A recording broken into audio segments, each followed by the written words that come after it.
ধ্বংস, ক্ষুধা আর অনিশ্চয়তার মধ্যে গাজার এক কোণে বেঁচে থাকার লড়াই করছেন প্রবীণ দম্পতি মোহাম্মদ ও আবু মোহাম্মদ আলিওয়া। নিজেদের 4 সন্তান হারানোর শোক সামলে ভেঙে না পড়ে তারা এখন 36 নাতি নাতনির একমাত্র ভরসা।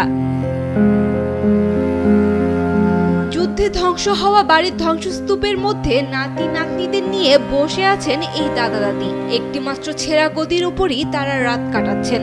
মোহাম্মদ বলেন, আগে জীবন অনেক সহজ ছিল।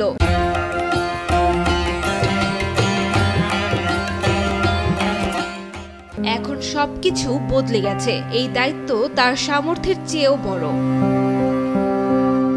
ইসরায়েলি হামলায় 2 ছেলে, 2 মেয়ে এবং 1 নাতনিকে হারিয়েছেন। পরিবারের সদস্য সংখ্যা এখন 38। এদের মধ্যে 30 জনেরই বয়স 15-র নিচে, বাকিদের বয়স 15 থেকে 19।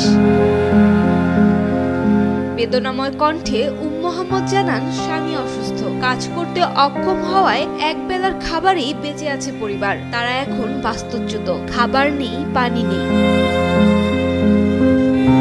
ফিলিস্তিনি ইনফরমেশন সেন্টারের তথ্য মতে গাজা যুদ্ধ এখন পর্যন্ত প্রায় 40,000 শিশুকে এতিম করেছে। তাদের মধ্যে প্রায় 700 শিশু রয়েছে যারা পুরো পরিবার হারিয়ে একমাত্র জীবিত সদস্য হিসেবে বেঁচে আছে।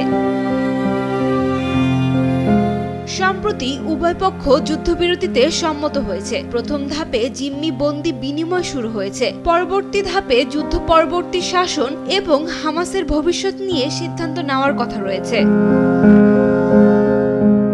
গাজার আকাশে যুদ্ধবিরতির আলো দেখা গেলেও মোহাম্মদের মতো হাজারো মানুষের জীবনে অন্ধকার এখনো ঘনিয়ে আছে।